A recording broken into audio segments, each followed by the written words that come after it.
तर आज आपण चर्चा करणार आहोत की पेपर 1 मध्ये मॅथमॅटिक्सचा जो भाग आहे आणि त्याच्यातले सर्व प्रश्न आपण प्रश्नाचे उत्तर पण पाहणार आहोत. तर जो की आपला टीईटीचा पेपर होता, माझ्याकडे टाइम नाही भेटला मला की याला चेक करू. तर मी म्हणलो चला लाईव्ह जाऊत आणि प्रत्येक प्रश्नाचं उत्तर आपण काय करू तर चेक करू की कुठे तुम्हाला ऑब्जेक्शन घेण्यासारखा प्रश्न आहे का. ठीक आहे, तर मी आज सर्व प्रश्न करेल. मी काही याच्या आधी करून पाहिले नाही. ठीक आहे,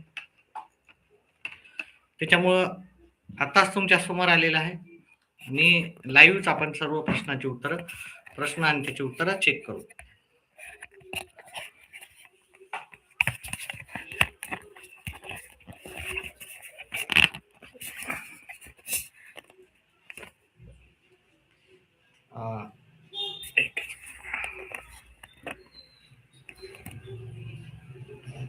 तर प्रत्येक प्रश्न घेऊ. त्याच्या आधी आपण थोडेसे ज्यांना ज्यांना कोणाला डाऊट्स आहेत, काही शंका आहेत, त्या शंकाबद्दल आपण चर्चा करू. बऱ्याच जणाला असा पण डाऊट आहे की 85 मार्क पडले, 1-2 मार्क प्रश्न रद्द झाला तर काय होणार. हा भरपूर जणाला डाऊट आहे. कारण त्याबद्दल मला भरपूर जणांनी प्रश्न पण विचारले. 84 ते 85 मार्क ज्यांना आहे त्यांना थोडीशी काळजी लागली.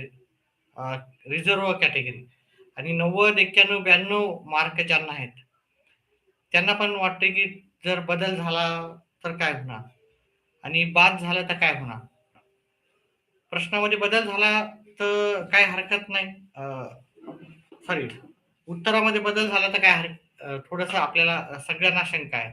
पण प्रश्न जर बाद झाला तर तुम्हाला काही काळजी करायची गरज नाही. जर तुम्हाला 1-2 मार्क जास्त असतील तर. कारण का, कारण तुमची जी टक्केवारी आहे, जे कट ऑफ आहे ती कमी होणार आहे. एक तर त्याच्याबद्दल मी नक्कीच आपण आज बोलणार आहे आणि प्रत्येक प्रश्न पाहणार आहे भाग 1 चा गणिताचा, की त्यांनी जे जाहीर केलेले उत्तर आहेत त्याच्यामध्ये आपल्याला ऑब्जेक्शन घेता आलं तर ते आपण नक्कीच तुम्हाला सांगणार आहे आणि त्याच्यानंतर जर ऑब्जेक्शन घेता आलं तर आपण मी स्वतः ज्यांनी एक्झाम दिलेली आहेत, माझे काही मित्रमंडळी आहे, त्यांच्या थ्रू मी त्यांच्या log in ID through me objection घेण्याचा प्रयत्न करेल.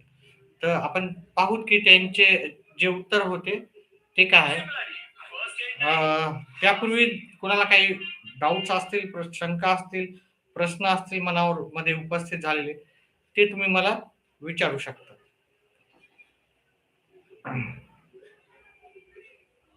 पहा,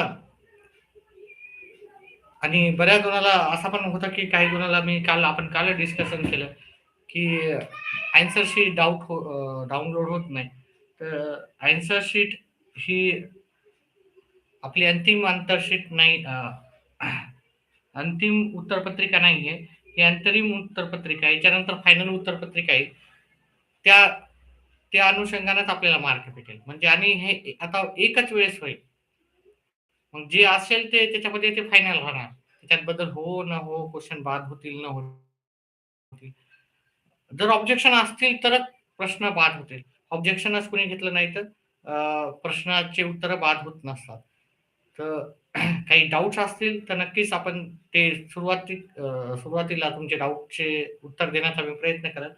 नाहीतर आपण प्रत्येक प्रश्न आपण पाहूत. ऑब्जेक्शन घेता येत असेल तर ते पण सांगेल. तुम्हाला जर घेता येत ऑब्जेक्शन घेता येत असेल तर तुम्ही घ्या, नाही तुम्ही ऑब्जेक्शनसाठी ज्यांनी टीईटी दिलेली आहे त्यांच्या थ्रू मी मार्फत टाकेल. प्रश्न कसा व्यवस्थित ऑब्जेक्शन कसं घ्यायचं त्याच्यानुसार टाकू. चला, तर पहिला प्रश्न आपण पाहू तिथे की काय होता. माझ्याकडे पेपर सेट सी आहे. पेपर सेट सी आहे.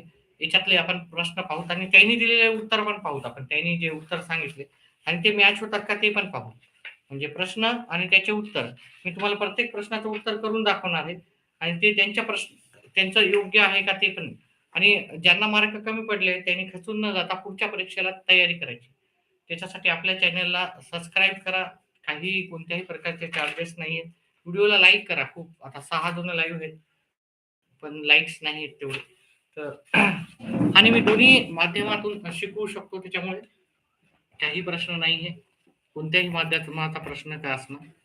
ठीक आहे, मराठी किंवा इंग्लिश. तुम्ही इंग्लिशमध्ये म्हणलं तर मी इंग्लिशमध्ये शिकवेल, मराठीमध्ये म्हणलं तर मराठीमध्ये शिकवेल.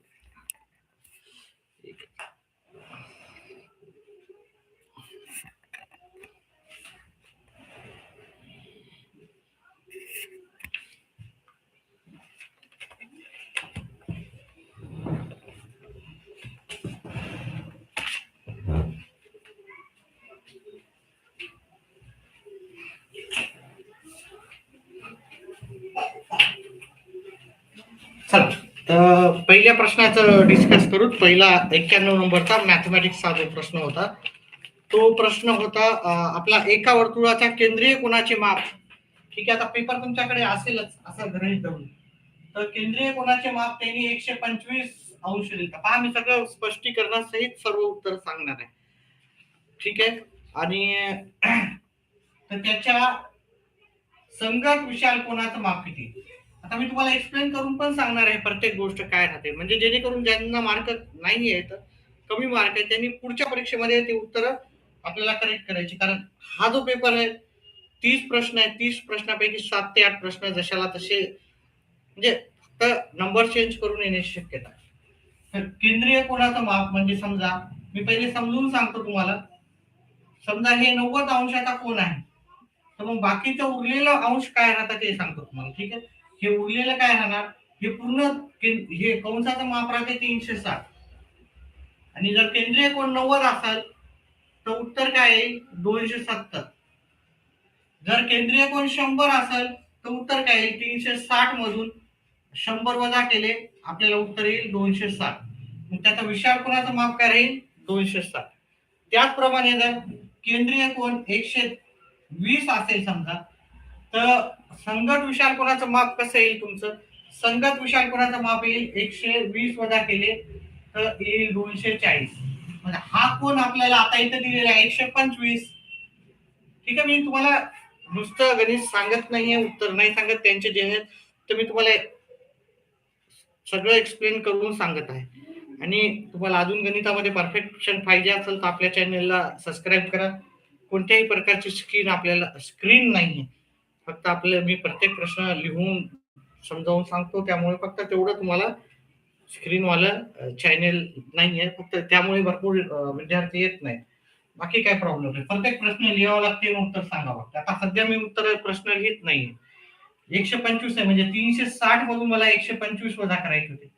वजाबाकी करताना 0 मधून 5 जात नाही, याच्यातला 1 कमी केला, इथं 1 घेतला. 10 मधून 5 गेले, 5 राहिले. 5 मधून 2 गेले 3, आणि 3 मधून 1 गेला 2.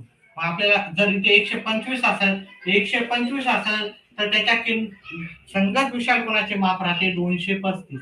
235 त्यांनी पण 2 नंबर दाखवलेला आहे, आणि 2 नंबर हा करेक्ट आहे. प्रश्न क्रमांक 91 ला माझा प्रश्न क्रमांक सेट आहे सी. तर हा प्रश्न जो संगत केंद्रीय कोनाचं माप काय आहे त्याच्यावर ऑब्जेक्शन घेता येणार नाही, तो एकदम तंतोतंत बरोबर आहे. ठीक आहे, आता इथे 92 नंबरच्या प्रश्नामध्ये पंचकोनाचं पृष्ठांच्या संख्येपेक्षा कितीने जास्त आहे. आता पृष्ठांच्या संख्या ज्या आहेत, पृष्ठांच्या संख्या खालील आकृतीत पंचकोनाच्या चिठ्ठीचे शिरोबिंदू आणि पृष्ठ किती आहेत त्याच्यामध्ये आपल्याला अंतर पाहिजे. याच्यामध्ये मला पण थोडस वाटत होतं 5 आहे, पण पाहूत आपण याचं उत्तर काय.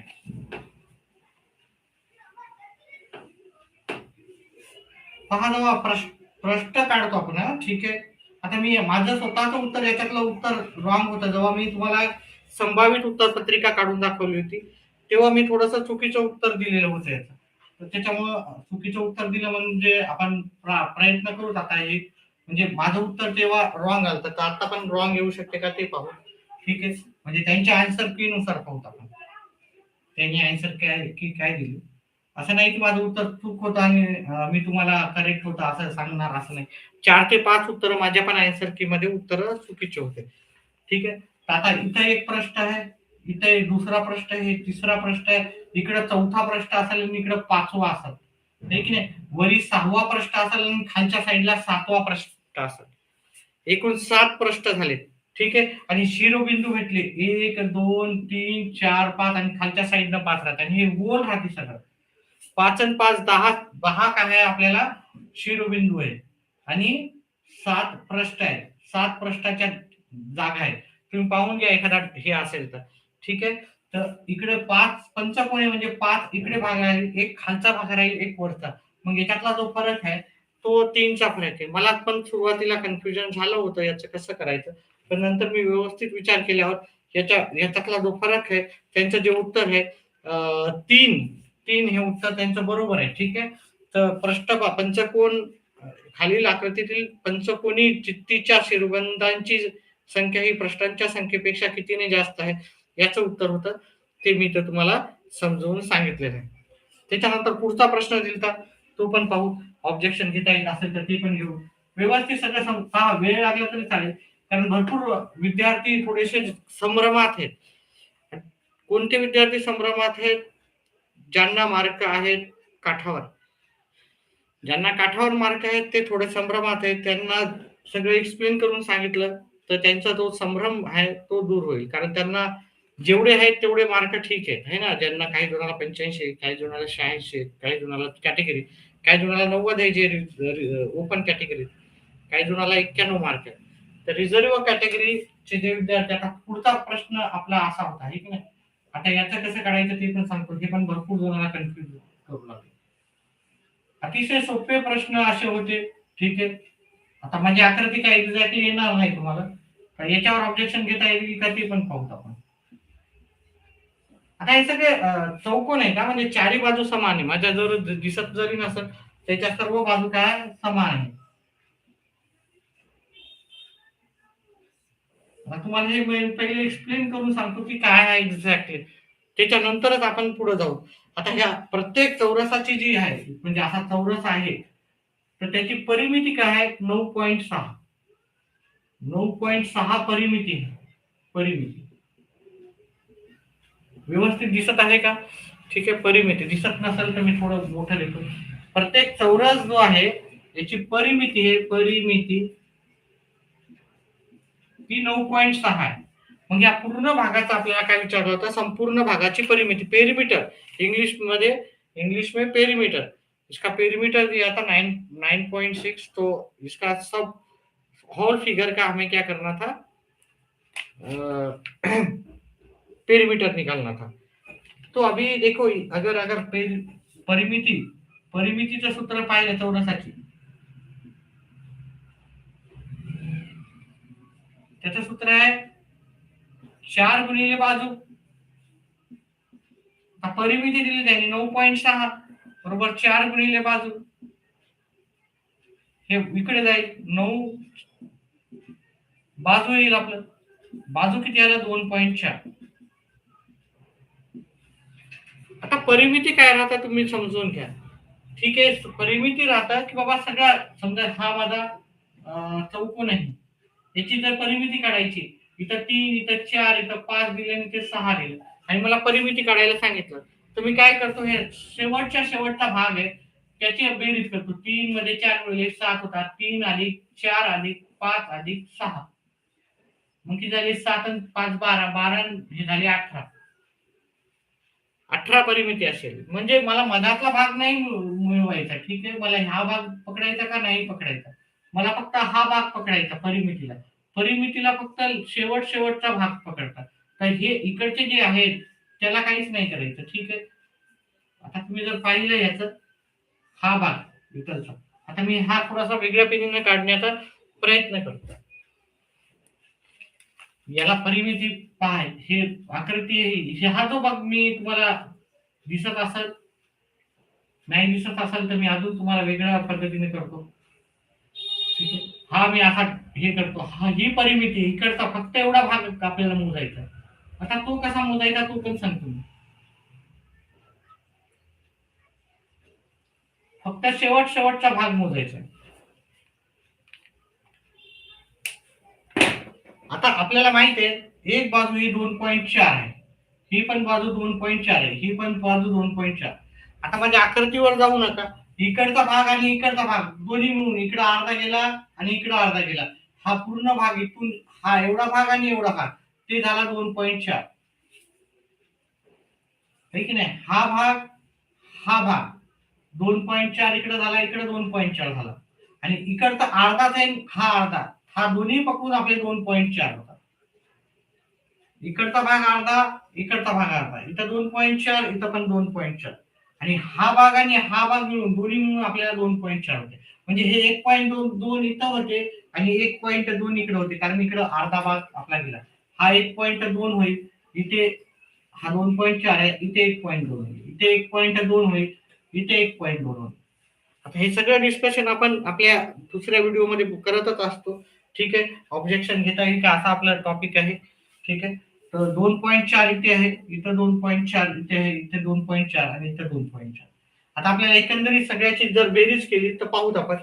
हे झाले 96, 9.6 झाले हे 2.4, 2.4, 2.4, 2.4, 2.5, 9.6.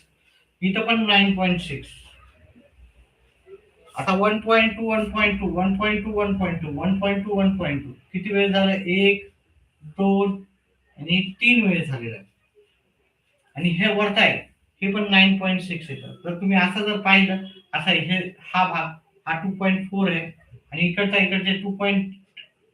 1.2 वाले आपले 6 आहे. 1.2 वाले किती आहे? 6. तर ते 7.2 येईल. सर्वांची जर बेरीज केली, 18, 19, 20, 20 आणि 4, 24, 2, हे झालं 36 आणि 2, 38. मग असं उत्तर होतं 38.4. ठीक आहे, 38.4 हे उत्तर आपलं पर्याय क्रमांक त्यांनी जे दिलेला होता तो बरोबर होता, योग्य. म्हणजे हा तिसरा पण भाग 1चा पेपरचा हा तिसरा प्रश्न पण योग्य होता. व्यवस्थित दिसत नसेल तर मी थोडा कॅमेराची सेटिंग करतो थोडीशी व्यवस्थित. ठीक आहे, दिसत असेल तर ठीक आहे. कळते का, हे दिसतंय का व्यवस्थित? का थोडी वेगळी सेटिंग करू कॅमेऱ्याची? थोडा वेळ लागेल त्याच्यासाठी. हा लाईव्ह फार कमी आहे. डाऊट्स असतील, शंका असतील तर विचारू शकता. ठीक आहे, कमेंट करू शकता. दोन्हीकडून दोन्ही वेचं राहू द्या आपलं डिस्कशन.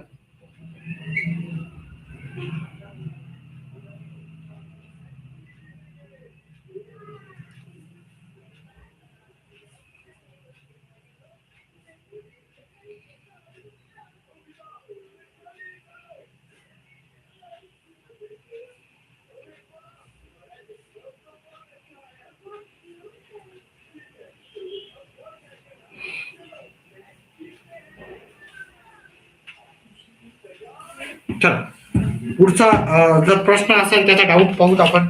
ठीक आहे, पुढचा प्रश्न होता आपला 8,400 रुपयाच्या रकमेमध्ये 200 आणि 500च्या किती नोटा राहतील? आता हा पण प्रश्न अतिशय सोपा होता. ठीक आहे, जास्त वेळ घेणारा नव्हता. ठीक आहे, पण याला कसं सॉल्व्ह करायचं ते आपल्याला माहिती नसते एकंदरीत. ठीक आहे, अतिशय म्हणजे एकदम गॅरंटेड असं मार्क देणारा प्रश्न होता. आपला जो एकूण अमाऊंट आहे 8,400. जर आपण 200च्या नोटा आणि 500च्या नोटामध्ये याला हे करायचं होतं. आता 8,400 मध्ये आपण इथं 4 नोटा ठेवल्या, सॉरी 2 नोटा ठेवल्या, याच्या 2 नोटा घेतल्या आणि याच्या किती होतील? याच्या 2 नोटा 400 होतात. 8,400 मधून 400 गेले, 8,000 म्हणजे याच्या 16 नोटा राहतील. हे की नाही, 500च्या 16 नोटा राहतील म्हणजे 8,000 होतात. 500च्या 16 नोटा 8,000. ठीक आहे, थोडासा विचार करून करायचं होतं. तुम्हाला माहिती असलं तर सहज उत्तर येते याचं, माहिती नसलं कसं करायचं तर थोडं प्रॉब्लेम येते. आता याच्या अजून जर 2 नोटा जर आपण केल्या कमी, तर मला आपल्याला याच्या किती 5 नोटा भेटतात. आपल्या नोटा होतात याच्या 7 आणि याच्या 14 पकडल्या. याच्या 7 म्हणलं तर 1400 रुपये होतात आपले आणि याचे होतात 7 म्हणलं तर 7,000. ठीक आहे, ते पकडून होतात. त्याच्यानंतर याचे जर अजून 2 नोटा कमी केले, 12 नोटा, ते 6,000 होतात आणि याचे पण 12 नोटा होतात. मग हे की नाही, याच्या 12 नोटा, हे किती होतात? 2,400. जर तुम्ही असा जर विचार करून केला, याचे 2412 नोटा असल्या होतात, याचे पण 2412 नोटा असतात, 6000 होतात. या दोघांची जर बेरीज केली तर 8400. म्हणजे आपल्याला काय पाहिजे होतं, 500च्या 12 नोटा म्हणजे 600 आणि 200च्या दोन्ही नोटा समान पाहिजे होत्या. 12 नोटा म्हणजे 6000 आणि हे 2400. ठीक आहे, अतिशय सोपं असं उत्तर होतं याचं. तर याचं उत्तर जे पर्याय मध्ये सांगितलं होतं त्यांनी, त्याचं उत्तर दिलं तर त्यांचं उत्तर मला वाटायला चुकायलं का त्यांचं. तर एकूण किती नोटा, याच्या 12 आणि याच्या 12 एकूण 24 नोटा होत्या, त्यांचं उत्तर पण 24च आहे. त्याच्यामुळे ह्या प्रश्नामध्ये पण तुम्हाला ऑब्जेक्शन घेता येणार. तुमचा जर व्यवस्थित असेल तर बदलणार नाही तुमचा. ठीक आहे. आता पुढचा प्रश्न थोडासा लांबी रुंदी आणि उंचीचा होता. ठीक आहे. काय म्हणलं, 12, 9 आणि हा प्रश्न बरोबरच आहे. ठीक आहे. त्याचा पुढचा पण बरोबरच आहे. सहमूळ संख्येची जोडीचा पण बरोबरच आहे. आता लाईव्ह मध्ये खूप कमी जोड आहेत. ठीक आहे. मी पाहिलेले तेव्हा करताना मी केलेले आहेत व्यवस्थित. ठीक आहे. त्याच्यानंतर गुरुवार येतो, हा तर फार सोपा होता. तर जिथं गरज आहे तिथं डिस्कस करू. कारण भरपूर जण काय आहे की लाईव्ह तर नाहीये, म्हणजे त्यांना मी जे जास्त वेळ घेतो ते आवडत नसावं. नंतर आपण अजून डिस्कस करू, जिथे जिथे गरज पडेल तिथे तिथे डिस्कस करणारच आहेत आपण. ठीक आहे. तर प्रश्न क्रमांक 98 मध्ये डाऊट घेण्यासारखं काही नव्हतं. बरोबरच होता. 99 प्रश्न पण हा क्रमांक पण बरोबरच आहे तुमचा. आणि 100 नंबरचा प्रश्नाचं उत्तर बरोबरच आहे. ठीक आहे. आता 100 नंबरचा प्रश्न, आता जर लाईव्ह 7-8 जण होते, कमी झाले, त्याच्यामुळे मी पाहणार नाही, हे करणार नाही. 101 ह्या प्रश्नाचं उत्तर पण तुमचं योग्यच होतं. ठीक आहे. त्यांनी 3 ही पहिली त्रिकोणी संख्या आहे, त्याच्यानंतर 5वी त्रिकोणी संख्येचा वर्ग करायचा होता. आता 3 ही पहिली त्रिकोणी संख्या आहे. ठीक आहे. 3 याचा मी करून दाखवतो. भरपूर जणांना माहित नव्हतं की काय करायचं. 3 ही त्रिकोणी संख्या असलेली संख्याचा पाया कोणता आहे आपण जर काढला तर इथे पहा, 3 त्रिकोणी संख्या आहे म्हणजे पाया आपला काढला 2 अधिक 3 भागिले 2, म्हणजे त्याचा पाया आपला राहणार. पाया 2 असेल. पाया काय असणार, मी तुम्हाला पाठ करायला सांगितलं होतं. पाया 2 आहे, पाया 3 आहे, पाया 3 आहे. त्रिकोणी संख्या पाठच करायला सांगितलं होतं. तर 6 येते. पाया 4 आहे, हे पाठच करायला सांगितलं होतं. जसं तुम्ही वर्ग करतात, घन करतात, त्याचप्रमाणे हे उत्तर करायचं होतं. पाया 4, पाया 5 पाठ करून ठेवा, काही हरकत नाही, सोपं आहे. हे बघा, ह्या 3 मध्ये इथं 3 मिळवले, इथे 4 मिळवले, इथे 5 मिळवले, इथे 6 मिळवले, तर पुढचा येते, ऑटोमॅटिकली येतं. ठीक आहे. म्हणजे जर तुम्ही 30 पर्यंत पाठ करून ठेवले की तुम्हाला उत्तर परीक्षेमध्ये सोपे जाते. उत्तर करायला काही अवघड जाणार नाही. पाया 7 आहे, 7 आहे तर 28 आहे. ठीक आहे. पाठ करायचे 30 पर्यंत. आता पुढच्या परीक्षेला तुम्हाला पाठ करायचेच आहे. तुम्हाला सांगितल्याप्रमाणे तुम्ही जर माझ्या प्रत्येक गोष्ट ऐकणार असाल तर तुम्हाला नक्कीच प्रश्नाचे उत्तर, सर्व प्रश्नाचे उत्तर येतील. पाया 8 आहे, पाया 8 आहे, तर त्याचं उत्तर किती येणार आपल्याला, 28च्या नंतर आपल्याला इथं 7 मिळवावं लागेल, इथे 35 येईल, 21 7 इथं 8 मिळवावं लागेल, 36 उत्तर येईल. ठीक आहे.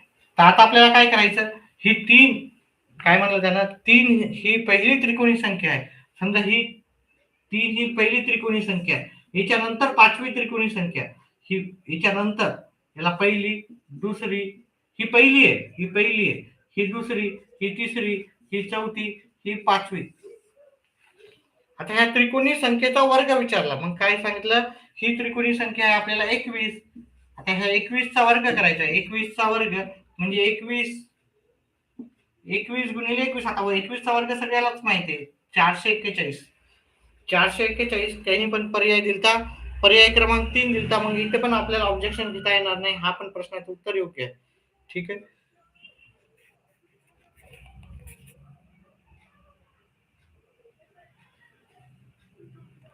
डाऊट असेल तर कमेंट बॉक्स मध्ये टाका.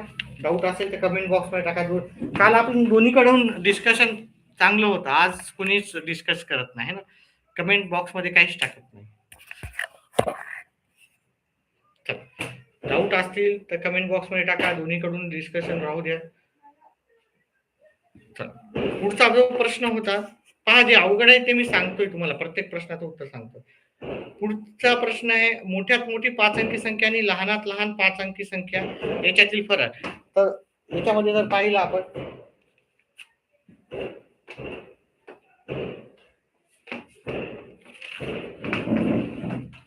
माझा फेस दिसत नाही त्याच्यामुळे मी इथेच सांगतो. ठीक आहे, मोठ्यात मोठी 5 अंकी संख्या आपल्याला 8, 0, 8, 2, 0, 7 या अंकाचा वापरच करून करायचा होता. तर मोठ्यात मोठी संख्या 5 अंकी होती 8, 8, 7, 2, 0 ही मोठ्यात मोठी 5 अंकी संख्या. लहानात लहान 5 अंकी करायची असेल तर आपल्याला 0 घेतला तर आपली 5 अंकी संख्या होणार नाही. 0, 0, 2, 7 आणि 8 असं जर घेतलं तर ही 3 अंकी संख्या तयार पाहिजे आपली. मग हा 2 इकडं आपल्याला न्यावा लागेल. आता ही लहानात लहान 5 अंकी संख्या आहे. आणि याच्यातला आपल्याला काय विचारला होता, आपल्याला इथं फरक विचारला होता. फरक करताना याच्यातला एक कमी केला, इथं घेतला. 10 मधून 8 गेले 2 आले, हे जात नाहीत. याच्यातला एक कमी केला, इथे घेतला. 11 मधून 7 गेले 4 आले. 6 मधून 0 गेला 6, 8 मधून 0 गेला 8, 8 मधून 2 गेले 6, म्हणजे 68,642. त्यांचं उत्तर काय होतं, त्यांचं उत्तर बरोबर आहे. ठीक आहे, त्याच्यामुळे इथे पण ऑब्जेक्शन पहा. आतापर्यंत आपले 12 प्रश्न झाले. 12 मध्ये कुठेही तुम्हाला ऑब्जेक्शन घेता येणार नाही. काही प्रश्न मी सोडून नाही दाखवले, मग त्याला वेळ जास्त जाईल. मी तो आधीच चेक केलेले आहे. सॉल्व करताना मी व्यवस्थित सॉल्व करत पण उत्तर मी सॉल्व करून दाखवलेले आहे टीईटी झाल्या. ठीक आहे, एका प्रश्नामध्ये मी थोडंसं उत्तर चुकीचं सांगितलं होतं, ते पण मी सांगितलेलं आहे कोणत्या प्रश्नामध्ये उत्तर आपण चुकीचं दिलेलं आहे.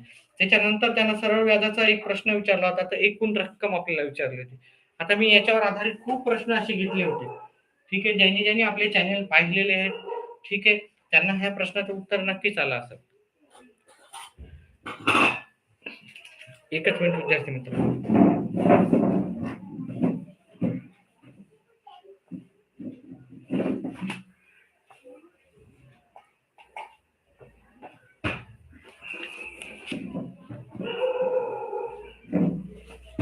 चला, पुढचा जो प्रश्न आहे आपला, पुढचा प्रश्न होता सरळ व्याजाचा. आपली मुद्दल होती, मुद्दल 1,50,000, दर 7/1/2, यालाच आपण 7.5 असं लिहू शकतो. त्याच्यानंतर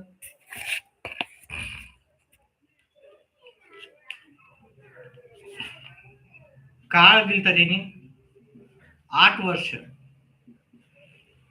ठीक आहे, प्रिन्सिपल रेट टाइम.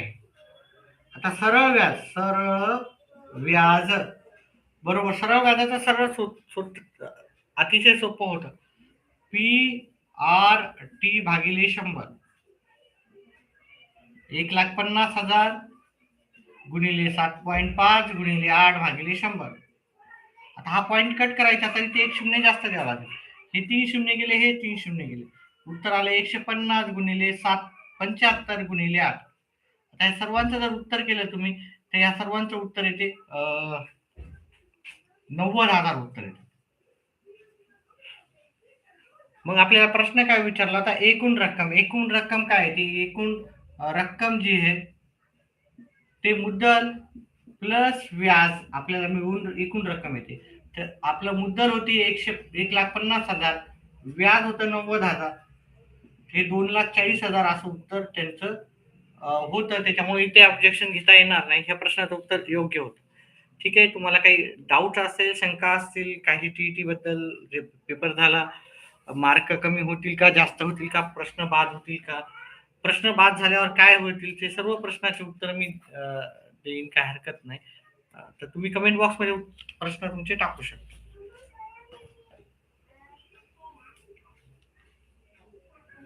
चला, पुढचा जो प्रश्न होता,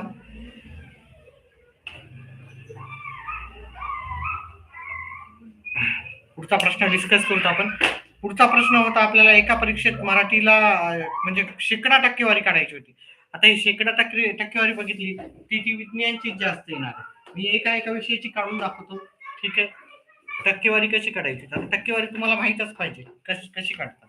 तर मराठी या विषयाची या विषयाची जर टक्केवारी काढायला गेलं तर मराठीमध्ये त्याला गुण भेटले होते 24 गुण.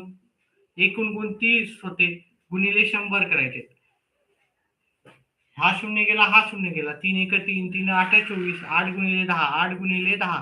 मराठीची टक्केवारी तुमची 80% मार्क भेटले होते.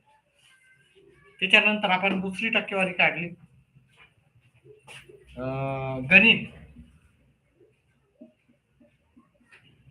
गणित या विषयाची टक्केवारी काढू. गणित या विषयात त्याला मार्क होते 38 मार्क. एकूण मार्क होते गणितात 50 गुणिले 100 काढले.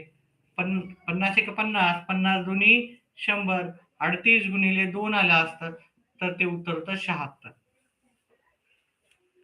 त्याच्या पुढचं आपण टक्केवारी काढू. विज्ञान ह्या विषयात 63 मार्क होते. एकूण मार्क होते 75 गुणिले 100 करायचे होते. याला 25 न भाग गेला 3, याला 25 न भाग गेला 4, याला आपल्याला 21 येईल. म्हणजे 21 गुणिले 4, 21 गुणिले 4 84 उत्तर येते. आणि चौथी जी टक्केवारी काढायची होती आपल्याला, चौथी हिंदीचे मार्क होते.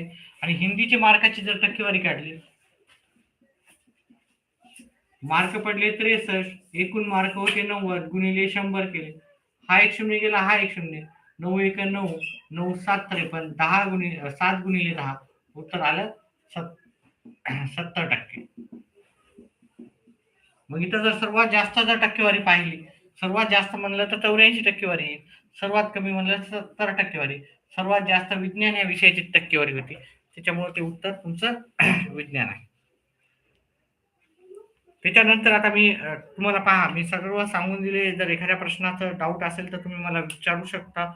तर मी फक्त आता तोंडीच सांगेल तुम्हाला कोणत्या प्रश्न योग्य होता आणि कोणता प्रश्न जर चुकला तर ते पण सांगेल. अच्छा, जे डाऊट असतील डिस्कस करत आहेत आपण. डाऊट योग्य आहेत, नाही योग्य आहेत. पुढचा प्रश्न त्यांनी दिला आपल्याला, सोनालीने 50 डझन केळी 60 रुपये डझन घेतलं होतं. त्याचं उत्तर नफा जो आहे 2 नंबरचा ऑप्शन ते योग्य होतं. एका छेदिकेने किती जुड्या तयार होईल, तर त्या 4 जुड्या तयार होतात. ते पण बरोबर आहे.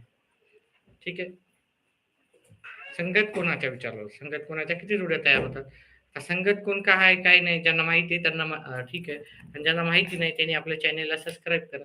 प्रत्येक गणिताचं उत्तर मी तुम्हाला व्यवस्थित पद्धतशीर सगळ्या गोष्टी सांगण्याचं काम करेन. आणि विदाऊट एनी कॉस्ट डाऊट्स असले तर तुम्ही पुन्हा पुन्हा विचारू शकता. बाकी सर्व प्रश्नाचे उत्तर मला तरी योग्यच वाटले. ठीक आहे. त्याच्यामुळं अजून डिस्कस जर असेल तुम्हाला काही शंका तर विचारू शकता. एखादा प्रश्न असला तर मी त्याचं उत्तर करून दाखवेल. आतापर्यंत उत्तर करून दाखवले. एखाद्या प्रश्नामध्ये वाटत असेल की हा नाही सर याचं उत्तर असं पाहिजे होतं, तर मी ते करून दाखवेल. तुमच्या शंकाचं निरासन करेल. पण गणितामध्ये तरी मला वाटत नाही की भाग 1च्या पेपर 1च्या काही ऑब्जेक्शन असतील. काही ऑब्जेक्शन्स नाहीत.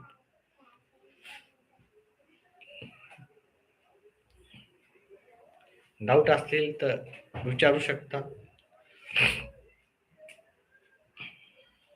नसतील तर आपण मग इथेच व्हिडिओ बंद करू.